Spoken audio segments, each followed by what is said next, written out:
share meeting. How do you change your name? What little? There it is, live on YouTube. There you go. Okay. It says it's setting up still, so. Pat, look for that little box with the dots that Live give on you YouTube. choices. There you go. Okay. Okay, let me. All right, we're live. Setting up still, so. Yeah, we are live. That little box with the dots Oh. that give you choices. Review. Okay. Okay, let me. All right, we're live. Okay, shall we All start? right. We are live. That little box with the dots. Good morning, Kathy Everline. Good morning, All Kathy. right, we're live. Okay, shall we All start? right. We're live. I'm getting on mute, everybody, even though this is Good morning, great fun. Kathy Everline. No mute. We're in time for mute. Okay, shall we start? I'm getting on mute, everybody, even though this is great fun. Kathy Everline. No mute. We're in time for mute. I'm getting on mute, everybody, even though this is great fun. No mute. We're in time for mute. That looks pretty good. I'm getting on mute, everybody, even though this is great fun. Let me unmute Don, because it sounds like he's trying to talk.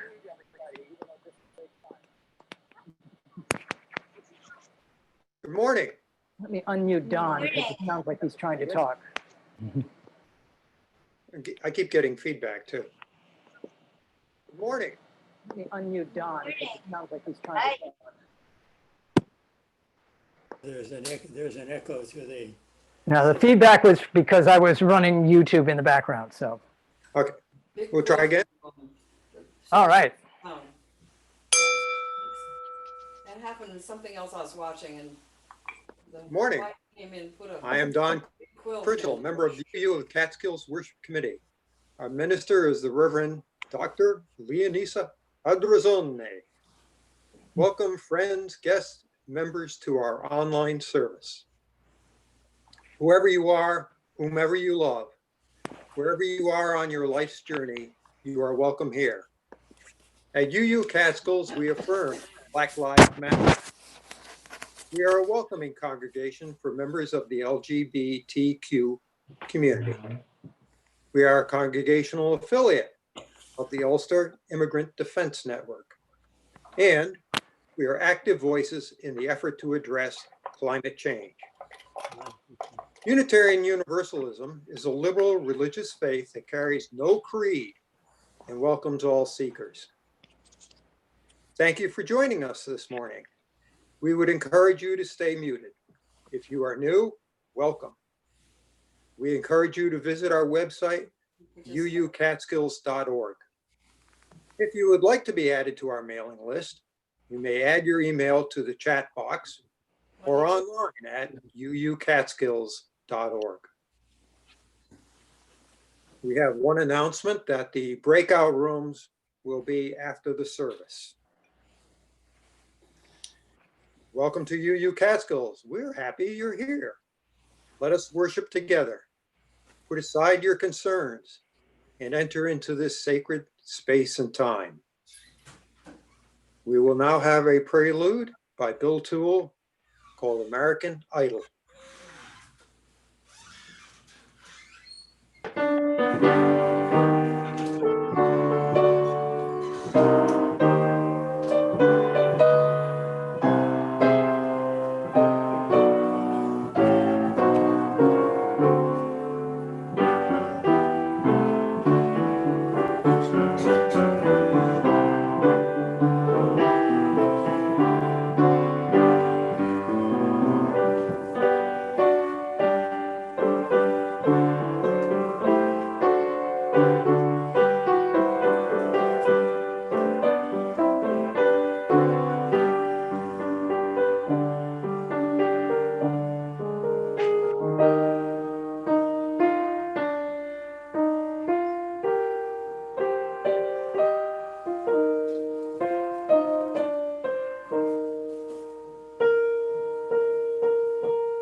I'm trying to unmute Don, but it seems to not be sticking.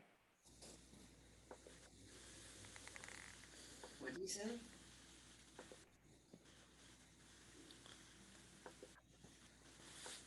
Looks like Don's phone is hung up. There he, Trying again. I can hear you. Okay, good. Okay, we'll start again. Our opening words are from Megan Carpenter. Quote, "Those who do not learn history are doomed to repeat it," end quote, is perhaps more applicable if rendered, quote, "Those who do not learn how people like them participated in history are doomed to repeat it," end quote. In America, we learn that Hitler and the Nazis committed the Holocaust. In Germany, German children learn that they all participated in it because Germans came to believe that acknowledging their collective culpability as individuals was the only way to prevent it from happening again. Americans, meanwhile, continue to debate whether civil war was fought to preserve the institution of slavery, as stated by actual Confederates at the time, or to settle a far more abstract and nebulous quarrel over the less morally indefensible concept of, quote, state rights, end quote. History isn't always written by the victors, especially if there's a version that makes everyone feel a little less guilty. In the spirit of learning and owning our roles in history, come, let us worship together. Now, please join me in the universal affirmation. May we be reminded here of our highest aspirations and inspired to bring our gifts of love to all living beings. May we know once again that we are not isolated, but connected in wonder and joy to the mystery and miracle in the universe, in this community, and in each other. And now we will get our chalices out so we can light our chalices.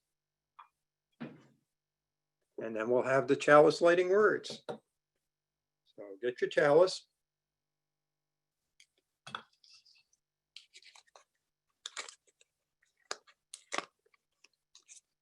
And you can put down where you're lighting your chalice in the chat box.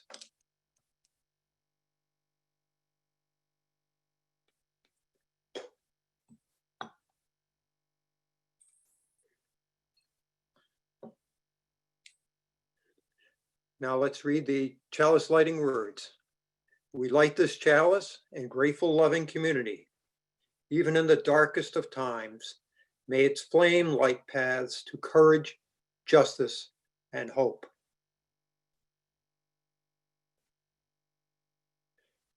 And now we have a hymn, We Give Thanks, number 1010.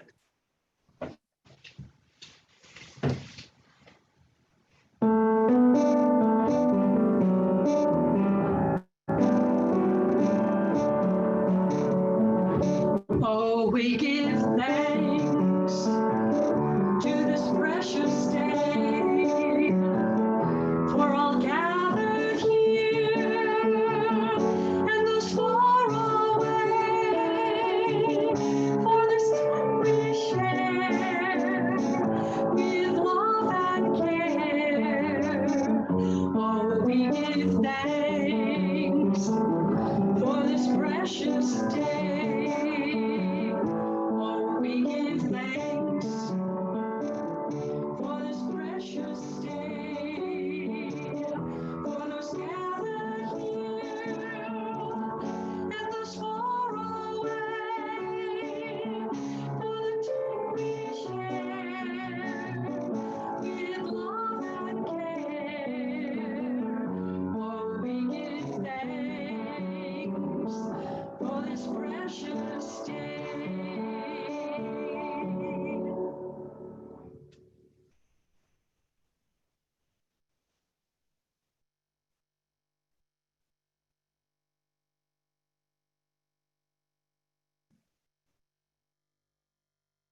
I believe we have contemplation and compassion now.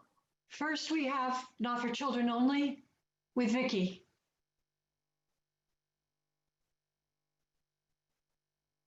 Wherever she is.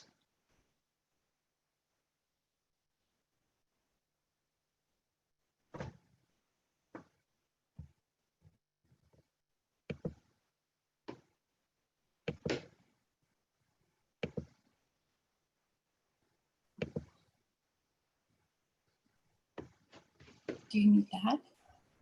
There she is. Good morning, everyone. Today I have a story that's from a book called We March, and it's by Shane W. Evans. And this story is from a time years ago in August 1928, 1963. A remarkable event took place then where more than 250,000 people gathered in our nation's capital to participate in the March on Washington for Jobs and Freedom. By the way, I was 11 years old then, okay, just to let you know, all right? But I didn't go, all right, because I was a long far ways away, and it was a long way. So, this story starts. The morning is quiet. You can see that the streets are empty, except for a few people walking. The sun rises.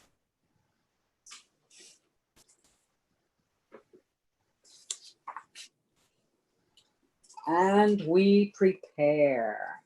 His dad putting his son's shoes on. And mom is in the background, and she is helping her daughter with her jacket. We prepare to march. They're going outside. Looks like they're going to church.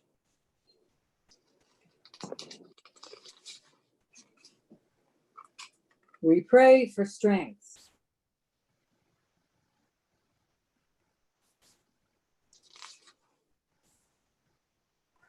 We work together. And they're working on a sign that says, we want FREEDO, and the last letter is probably the letter M. So the word would be freedom. We want freedom. It's the little boy, he's working too on a sign. He's got the paint. We come from all over to march. They're all on buses, riding a long way from home.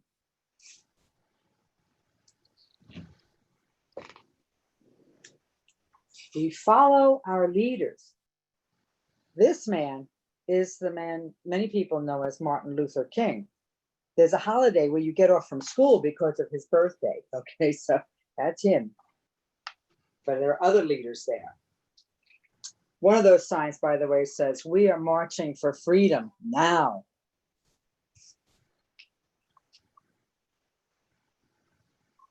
We walk together, many people.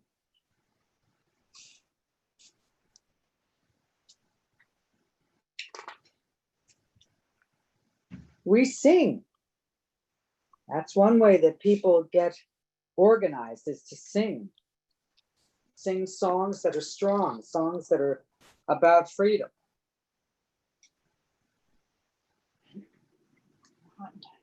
We are hot and tired, but we are filled with hope. You can see there's a pool of water there, and somebody is sticking their finger in the water. They're hot and tired. It was in August, remember?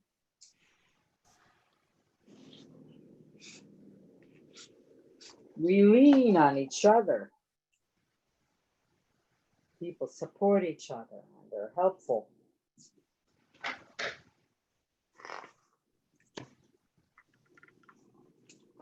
They lean on each other as they march to justice.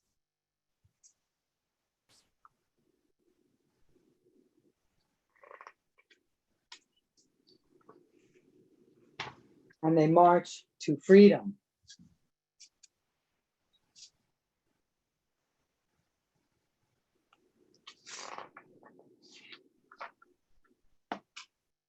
and we march to our dreams. There's Martin Luther King again. When we talk about, now that's the end of the story, when they had talked about freedom, they were talking about the word justice. And what justice means is being fair to all kinds of people, to everyone, that we are all equal and we are all need to have fairness and justice. So that's the end of our story. Thank you. Thank you, Vicki. Okay. Now, please join us as we enter into a time of contemplation and compassion. Find yourself in your own space, root yourself there, and now take a deep breath and gently let it go. This is your time, a time to pause, a time to reflect, a time to honor your emotions and your feelings, a time to acknowledge your place in the universe and to know, even though each of us is in a different place, we are not alone. Although distance and geography may separate us, we are one. Take another gentle, deep breath. Let it go. And take a moment of reflection for a sadness, a sorrow, a limitation or disappointment that you are carrying in your heart. Perhaps a concern that's overwhelming you, or a grief. And take a moment to lay down your sadness. Just step away from your weariness. Our sorrows are connected. You are surrounded and held by this community. And know that there will be better days. Take another deep breath. Gently let it go. Take a moment to reflect as you bring to mind your joys, concerns that may have passed, your blessings, the pleasure of the rain last week, just the simple joys that are bubbling up in your heart. Savor them. You are embraced by this community as we march, as Vicki said, to justice. And allow this knowledge to fill you. It's good to be together. Take another deep breath. Gently let it go. Let us find the strength as we journey on together. All of us need all of us. May it be so. Our congregation is sustained by your generous gifts. For the month of July, we are sharing our plate with the Ulster Immigrant Defense Network. There are several ways to contribute to UU of the Catskills. You can share via text or online at uucatskills.org. You'll find them on the screen while Bill Toole plays Purple Mountain by Scott Kosu.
Today's reading is from African-American peace educator David Ragland. It is entitled "The Midpoint Between Truth and Reconciliation is Reparations," published in February 2019. This is only an excerpt. You can follow Dave at the Ragland page on social media.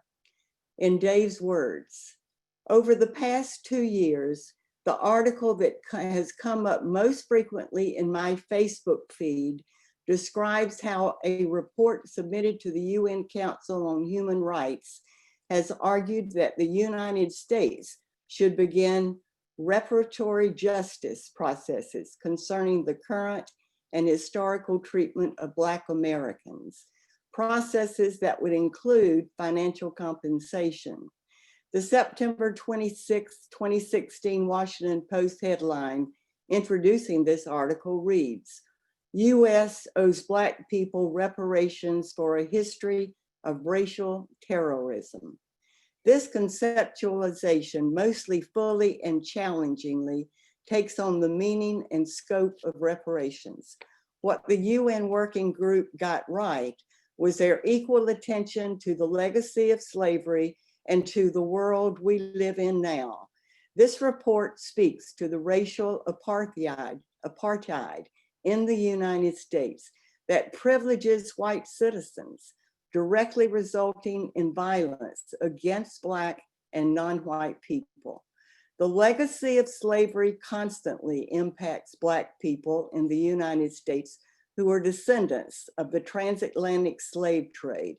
In the United States, the new Jim Crow, housing and employment discrimination, and economic equality make the social, material, and spiritual conditions that Black people experience unbearable.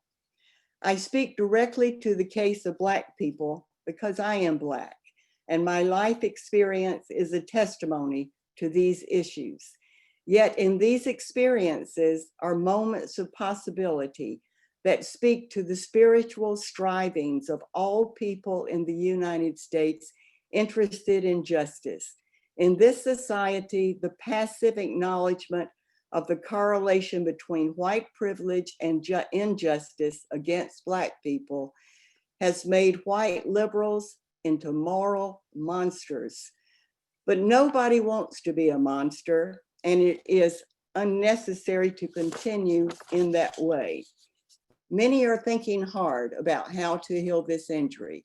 A Portland, Oregon-based racial justice nonprofit, Brown Hope, invites white residents to a monthly meeting where they donate to provide food, sometimes drinks, and a $10 reparation.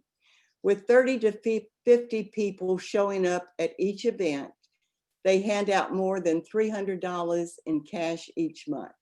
While the amount is seemingly paltry, this group is concretely addressing the moral need to continuously acknowledge the slave trade and its legacy. In her book, Dear White Christians, Jennifer Harvey argues that reparations must replace the dialogue-based approach to racial conciliation. This is a spiritual project that speaks to the need for those interested in racial reconciliation to learn about the history of white supremacy in the United States and to make amends. Making amends or atoning for past harm must always involve changing or addressing that harm. When truth-telling about police violence, gentrification, and the daily impact of racism fall on sympathetic but generally inactive ears, there is a feeling that little will change. Yet the interest in reparations for African Americans as an ethical, spiritual, and practical matter continues to garner interest and movement. Recently, a Seattle-based rabbi, Ruth Zlotnick, made an impassioned plea for the US to make reparations to African Americans. Framing her article in the language of atonement for sin, Rabbi Zlotnick wrote, "We avert our eyes from the terror that's been inflicted on millions of African Americans. We're sickened to realize that we're safe by virtue of our skin pigmentation. For some of us, if we're honest with ourselves, we resist the truth because to accept it means we'll need to shift the status quo and make substantial sacrifices. And many other white people are paralyzed by the knowledge that the full damage caused by slavery, segregation, mass incarceration, and police brutality will never be rectified. Her spiritual plea speaks to the urgent nature of legislative remedy, but there are other dimensions as well. While legal approaches are necessary, changing the culture of white, liberal, philanthropic, nonprofit, and individual social justice efforts to provide long-term commitment to Black-led Black liberation can be reparative. In my work at the Fellowship of Reconciliation, in coalition with the Truth Telling Project of Ferguson, Restorative Justice for Oakland Youth, and other groups, we've been developing a grassroots reparation campaign focused on public learning and action. And now for a homily from Reverend Leonisa.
Can somebody unmute Leonisa, please? Please.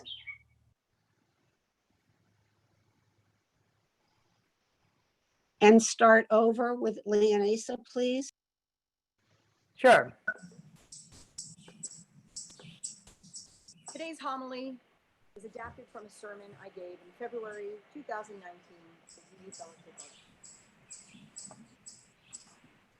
I don't think any of us in this Zoom room, or at least I hope not, would disagree with me when I say that the United States has all manner of sins to atone for in our actions around the world.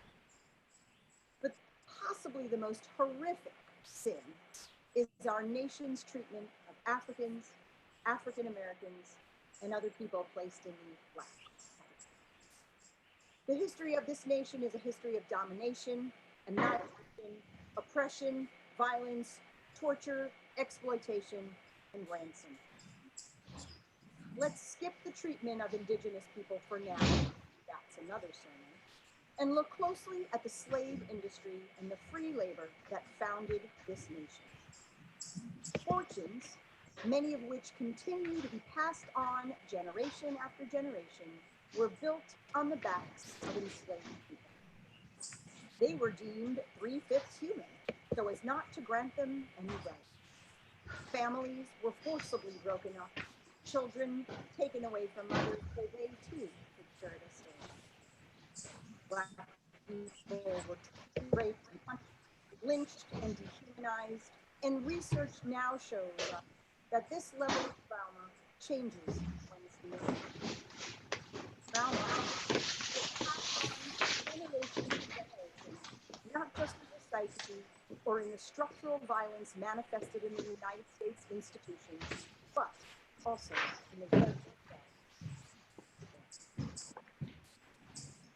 Once slavery was abolished, the United States government found ways to continue to oppress and disenfranchise Black people through Jim Crow laws, separate unequal policies and practices, and a justice system that unfairly and unequally punished people of color, especially women. When I attempt to have conversations with family members or childhood friends, which I have stopped doing, by the way, for my own sanity, the common refrain is, "Oh, that was a long time ago." And they'll add things like, "It's time to let that story drop. They need to move on." Or even, "Look around. If their neighborhoods are filthy and dangerous or there's crime there, it's their own fault." Or some more recent chestnuts referring to how others of us had it rough when we first came here and we did okay. Actual quote. People who say these things seem to forget that abolition was only 150 years ago, that legal lynching without repercussion continued until 1969 and continues to this day every time kills an unarmed Black person with no consequences. That they forget that when slavery ended, no system was put in place to give Black people a new beginning, a means to become part of the society that oppressed. Rather, more systems were put in place to, well, keep them in their place. We love to, as a society, cling to the bootstrap mentality and then use that against people who were denied the opportunity to even get a pair of boots. My white family and friends, and probably all white people, even us super activist, liberal, religious folk, still cannot fully see our privilege and how white supremacy has served and continues to serve us all. In our reading today, my friend Dave, a Peace Education colleague rather, Dave Ragland, quotes a Seattle rabbi as saying, "For some of us, if we're honest with ourselves, we resist the truth because to accept it means we'll need to shift the status quo and make substantial sacrifices." And many other white people are paralyzed by the knowledge that the full damage caused by slavery, segregation, mass incarceration, and police brutality will never be rectified. Dave, in the second half of his article, states, "The midpoint between truth and reconciliation is reparations." He continues, "I have come to understand that spiritually rooted grassroots reparations must be based in a moral framework of abundance. Yet contemporary American life and economy operate from an assumption of scarcity. Most people today understand that winning, which implies that somebody has to be losing, is a core feature of our institutional process." Can't hear it. In August 2016, an article entitled "No Vacancies for Blacks, How Trump Got His Start and Was First Accused of Bias," the New York Times reported how our current president, his father, and members of his family profit from housing discrimination. What do those benefits from a white supremacist system owe? If structurally violent conditions like gentrification lead to the extremely violent conditions we face with police and to poverty, then what is solidarity look like? Those are great questions, Dave. What would it look like to foster reconciliation through reparations? What can we learn from Truth and Reconciliation Commissions or the practice of restorative justice, both of which actively affirm the inherent worth and dignity of all persons? Dave gives an example from Germany. When the wall came down between East and West Germany, the West Germans, knowing that integration would lead to social unrest, created a solidarity tax to address the decades of deprivation experienced by the East. What might solidarity? Can we ever have solidarity without reparations? Can we actually become a unified society without fully reconciling with our past? A cursory glance at the state of our nation and even the world could tell us no. How do we address this? I had never heard that information about the German solidarity tax, and it kind of blows my mind. Something like that, the very idea of making it possible to integrate people into society, has been bandied around with the language of reparations, but has never, ever been truly and seriously addressed in this country. Archbishop Desmond Tutu, who most of us know as a leader in the Truth and Reconciliation Commission in South Africa, offers some wisdom on reconciliation. Forgiving and being reconciled to our enemies or our love, not about pretending that things are other than they are. It is not about patting one another on the back and turning a blind eye to the wrong. True reconciliation exposes the awfulness, the abuse, the hurt, the truth. It could even sometimes make things worse. It is a risky undertaking, but in the end, it is worthwhile. Because in the end, only an honest confrontation with reality can bring real healing. Superficial reconciliation can bring superficial healing. So I want to return to something Dave wrote. The midpoint between truth and reconciliation is reparations. Reparations might be our place to start. Continue. If we see ourselves as justice workers committed to eliminating white supremacy, committed to the liberation of oppressed people of color, then maybe we start with giving where it is truly needed. Maybe we do that here, starting in Kingston, finding examples of how it can be done. What would it take for us to start a program like that? What else can we do?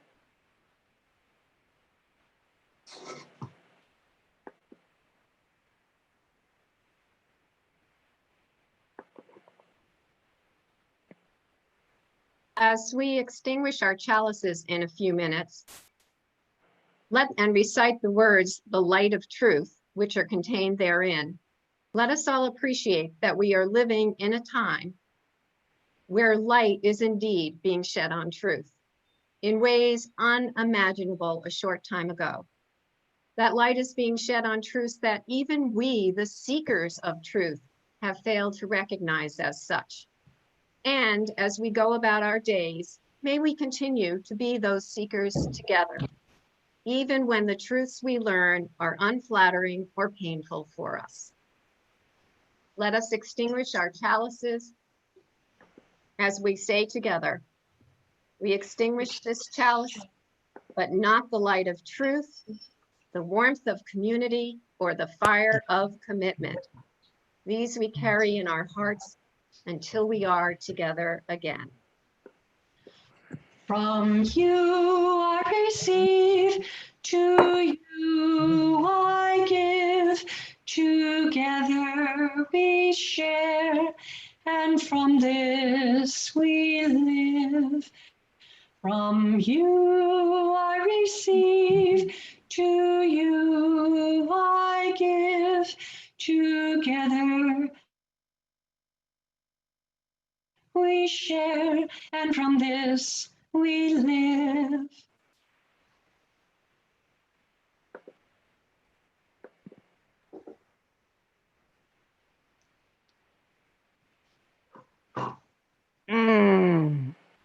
All right.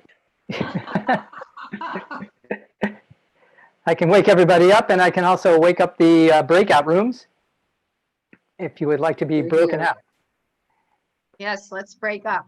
How many rooms do we generally Hey, Donna. put here? It looks like about Okay, this 7. woman, we're gonna leave. What if I knock it down to about? There's only 30 of us, so I Right, would so say I'll put it into like 5 rooms. 5. How about that? And And probably we need, yeah, randomly sifted into rooms according to this button. you could probably do 4. People are leaving as we speak. All righty. Well, I don't blame them. Off we go. Technology wins again.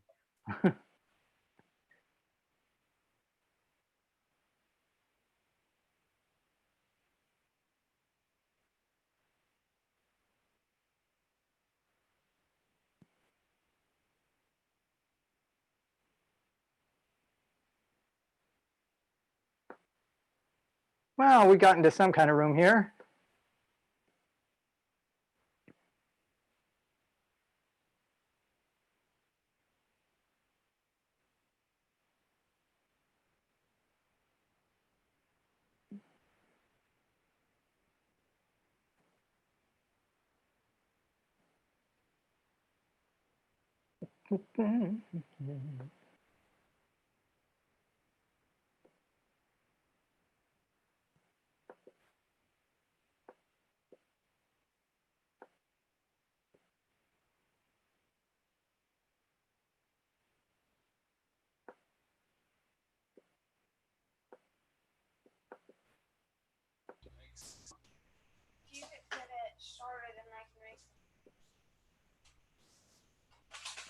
Let's see if I can get people unmuted here.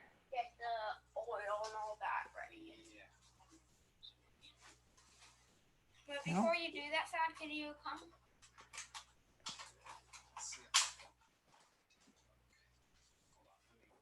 I don't know. It doesn't look like I can unmute Ethel, who I'd like to say hi to. It always only does this when I'm in Minecraft. Meanwhile, this other mic is live. The mystery door is what I'm looking at here. And yet, it looks like Ethel is in 2 different rooms. That's very peculiar. It looks like I can also slosh people from room to room, although I have no idea how that works. I've never done this breakout stuff before. Let's see.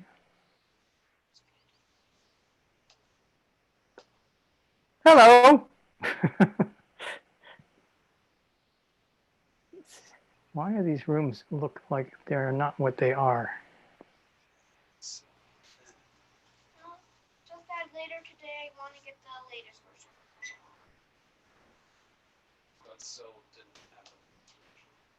Yeah, it's not the latest, but it is the second to latest. I have a Lola.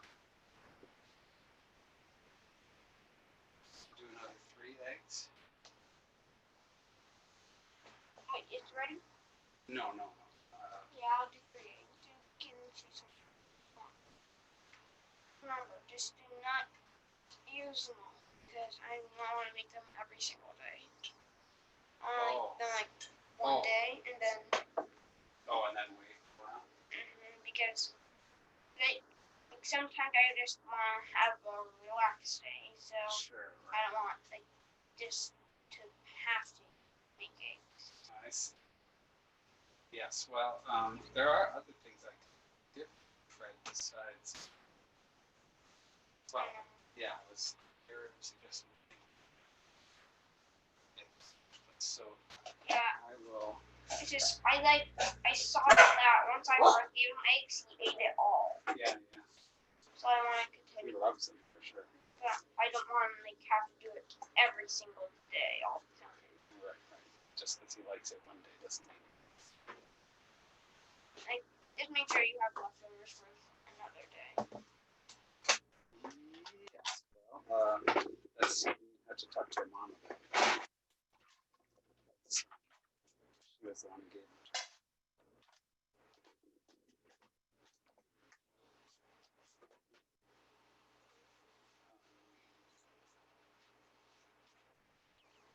I can crack them in if you want. It's ready now? Well, the boil is not heated. No, when it's heated, that's when I do it.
There we go.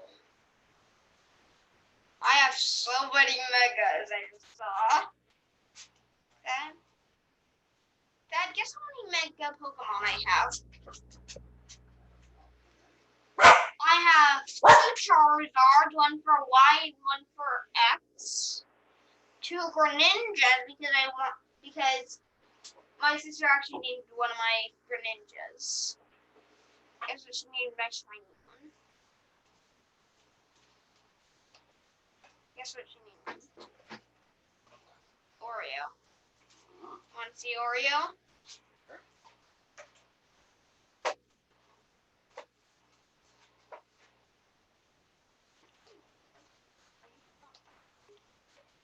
Oh, no. There, Battle Bond. Wait, I have to check my own. What? Why aren't they Battle Bond?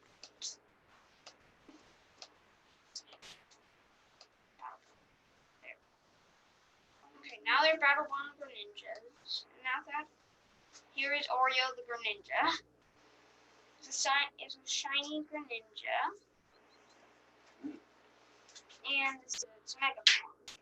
This is why I think Mega is why I think Oreo. This is Mega Oreo. Do I need the Oreo now? Oh, yes.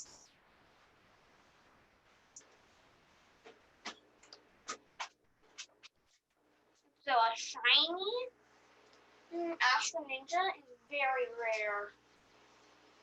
Ash Greninja is in general rare. So.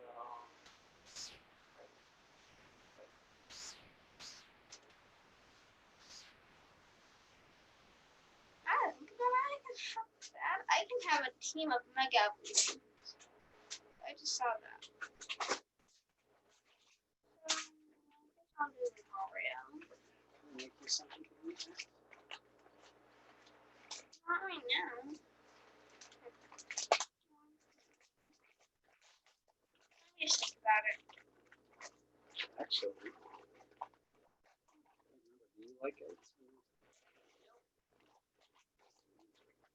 Do you? No. That's something you only have in common then. That's something you can only have in common then. I guess so. I just noticed. I only have a couple of Megas which I really like. Yeah. I love my Charizard and my Greninjas. My little Groudon Kyogre shiny is pretty cool. I'm gonna go get Kyogre. So, I think the pot is hot. The pan is hot, I should say. So, you want me to break them in? No, I got it. Just don't touch the pan itself. That's all.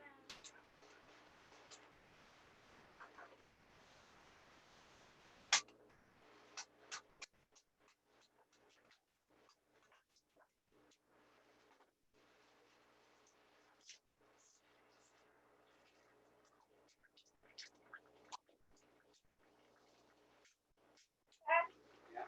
Can you get me a towel?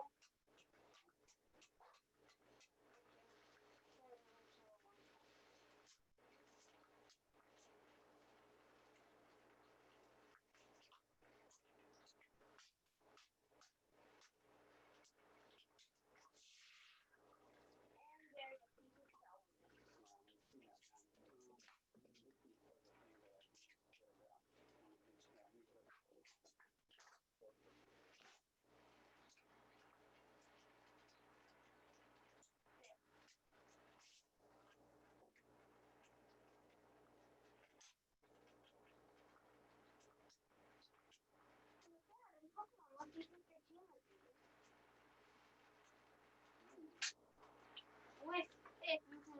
have one starter. So I already know my first number. Arcanine. I want Arcanine. And I have my a fire dog. Something like that.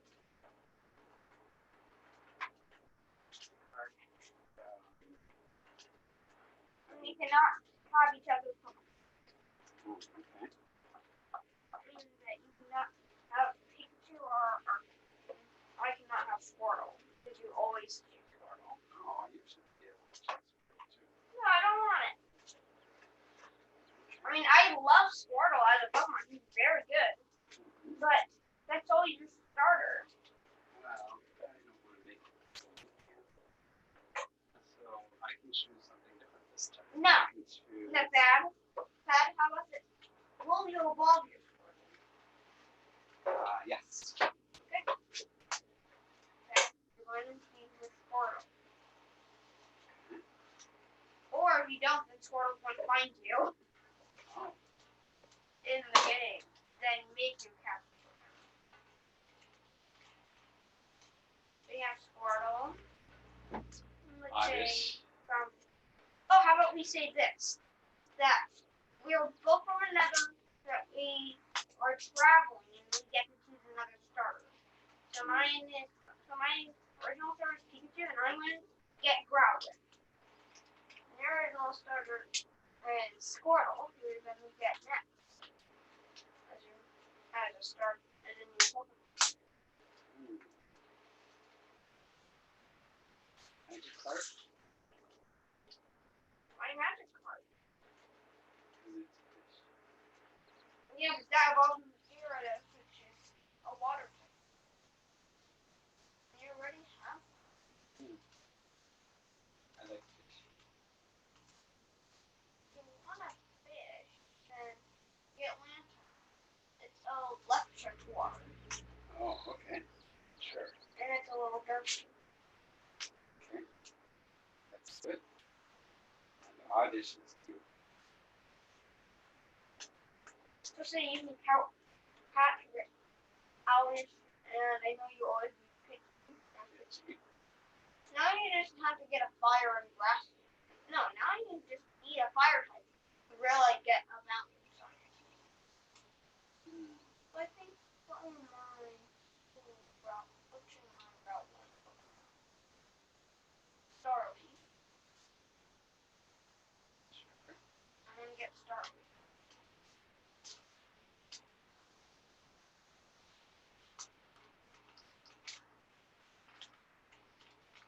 What's gonna be your next?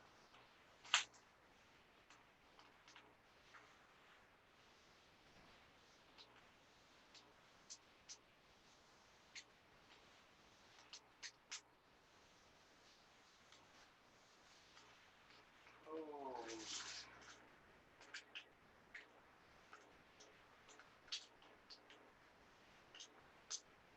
I don't really know my Pokemon very well. So.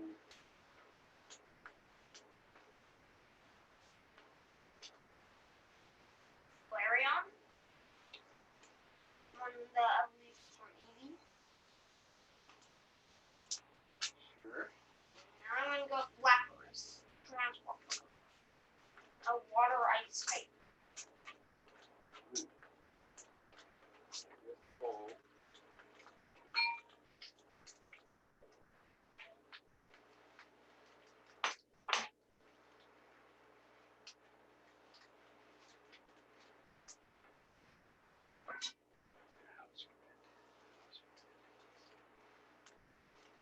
Have the cup tried their breakfast? They have.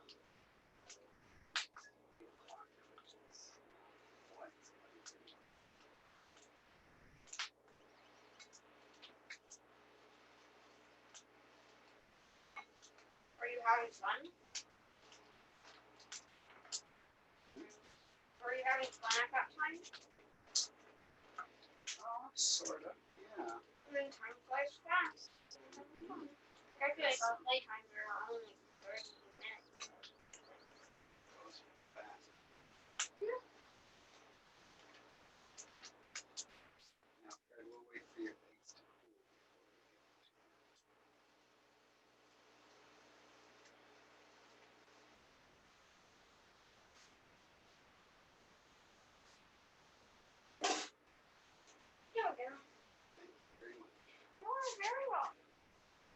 this up. It's there. So now I'll take it off the burner.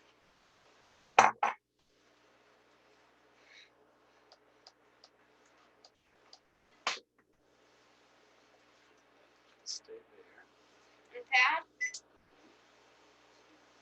well, if you're going to play Flareon, I have lockers. There's no two team members. So I think I want to do something. What am I going to do? Should I get that?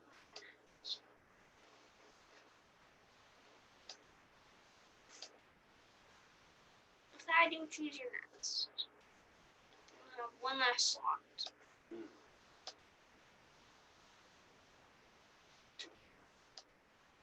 Want to jiggles? Are you gonna evolve it? No, never. Why? But you're gonna evolve your Squirtle. It's beautiful. But you're gonna evolve your Squirtle? Actually, no, I should say I'm not going to evolve this. Well, let him evolve if he wants to. That's all I'd say. Just let him evolve if the baby turtle wants to. Which is probably going to be a no.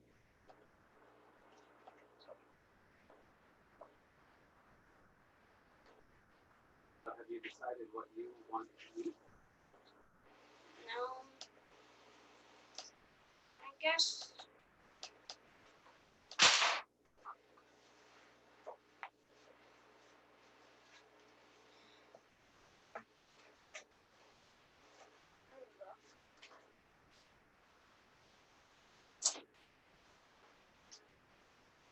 There are some mini tacos.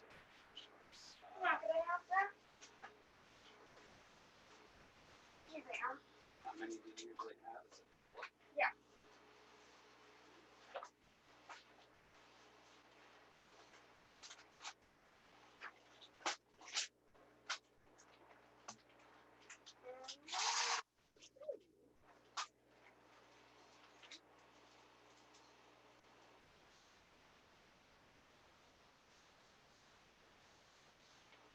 Can you get some tinfoil? Yes.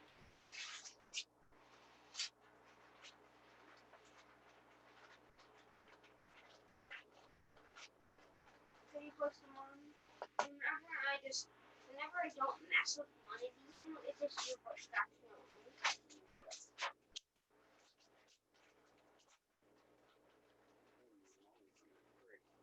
Yes.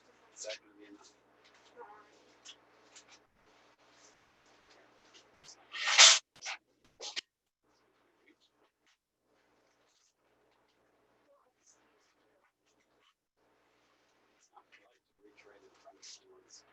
I had mine. Can you put it in?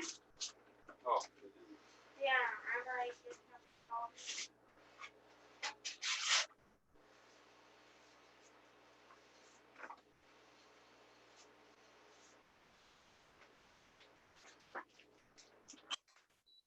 Here. There's more. oh, there are more. Oh, Look for it. okay. Didn't even notice that. Make sure one's not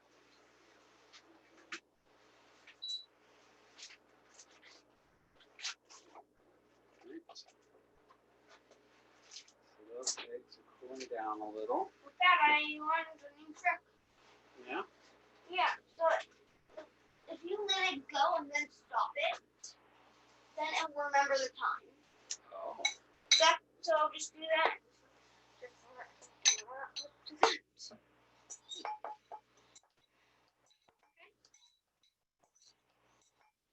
So you push it in and then twist? No. Okay, so you get the time which it needs, then you start it, even if the food's not in, or you're still preparing it, which will take a little while. And then you stop it before it even gets like 2 seconds. Then the machine will remember the time of the food. Okay. And then you just have to redo it.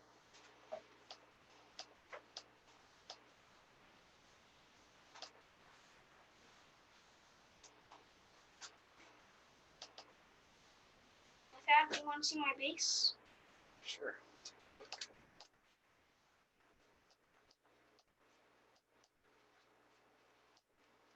And I want to go get Kyogre off my team, and here we go.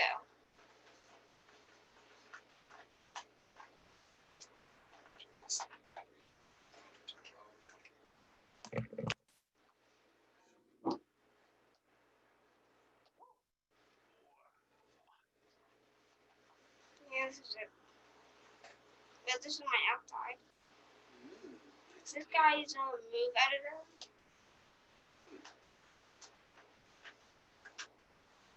Ella, leave it.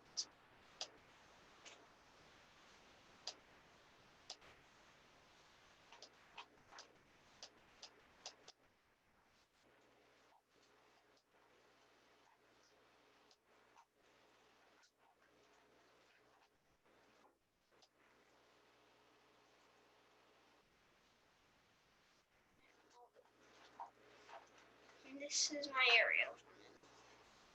Really? Dad, do you have this version of Minecraft?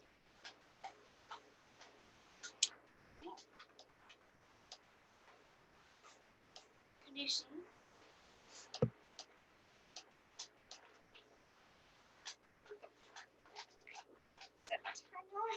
There's a special. This is a special subtile. Dad, what is this? Yeah, what happened? Overgrow's like this, like that. Let me go get Overgrow to normal subtile.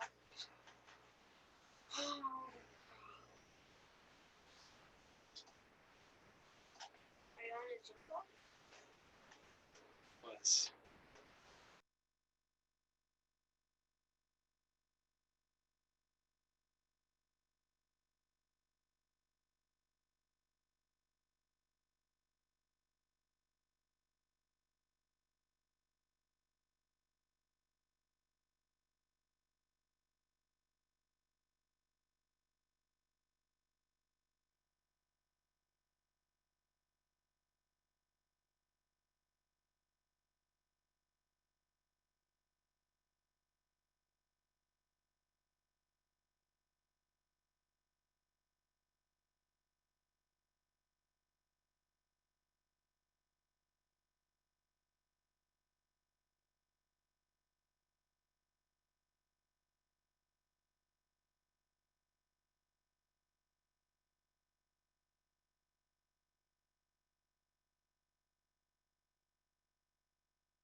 No, that won't.